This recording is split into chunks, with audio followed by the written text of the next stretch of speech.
Yai menciptakan amal wakidiyah. Amal wakidiyah menurut arti istilah beberapa doa yang tertulis dan terkandung dalam amal wakidiyah, mulai Fatihah ila kadrati sampai Fatihah Fatmuja, itu disebut sholawat ma'rifat. Terus beliau juga menaklif ajaran wakidiyah yang disebut ilmu wakidiyah. Ilmu wakidiyah ini itu juga mencerminkan sebagai Islam dan iman. Ada lahir, ada batin. Seperti tadi yang sudah dilakukan oleh Kiai Masyuki. Nyambung. Listrik itu kabelnya kalau mentok tidak mungkin bisa makan. Seperti apa yang dilakukan Kiai Masyuki tadi. Nah, beliau tahu itu, sehingga beliau menciptakan ilmu lahir dan batin, di mana ilmu batin itu yaitu lillah billah, lirasul birasul, lilaus bilaus. Sedangkan ilmu lahir merupakan Islam, itu yuk tikula saking akor kadimun amal amal suman anfa fal anfa lahir. Jadi kalau ngisi bidang itu pasti lahir. Dan ilmu akidiyah mulai lillah hingga lilaus itu merupakan batin, di mana ilmu itu sebagai keimanan kita. Sedangkan yukti dan seterusnya itu adalah ilmu lahir. Nah, di sini beliau itu mengajarkan tata cara hubungan bermasyarakat, tata cara hubungan kepada Allah Subhanahu wa Ta'ala. Artinya beliau itu menciptakan ilmu, yang ilmu itu menjadikan kita sebagai seorang makrifat. Makrifat itu apa pengertiannya? Secara bahasa bisa disebut tahu diri atau jati diri. Seperti contoh, jati diri kita sebagai orang Islam apa? Harus meyakini Allah Subhanahu wa Ta'ala sebagai sesembahan kita. Harus meyakini Rasulullah sebagai sang penyelamat umat.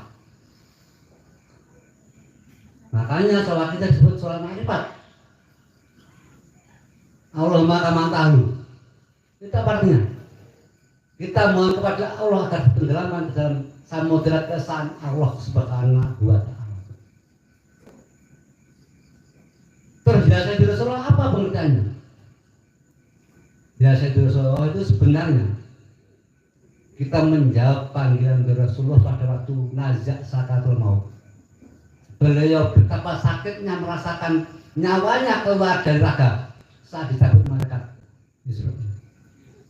Kemudian beliau dawuh, hai Jibril, kalau memang sakitnya seperti ini sebaiknya saya tanggung, umatku tidak mungkin tahan menanggung derita seperti ini. Di saat beliau sudah sakaratul maut, beliau begitu kasar kepada umatnya, ummati, ummati, ummati, umatku, umatku, umatku. Beliau bahaya mengajar kita, menjawab panggilan Rasulullah, ya Sayyidi, ya Rasulullah, ya Sayyidi, ya Rasulullah, ya Sayyidi, ya Rasulullah. Setelah beliau ummati kita, ya Sayyidi, ya Rasulullah, umatku, umatku. Kita menjawab, duhai pimpinanku, duhai utusan Allah. Makanya faedah daripada ya Sayyidi menjadikan hati.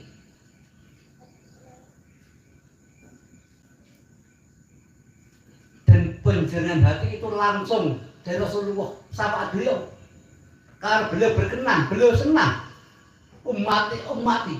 Kalau kita tidak bahagia Sayyidi ya Rasulullah, bagaimana beliau?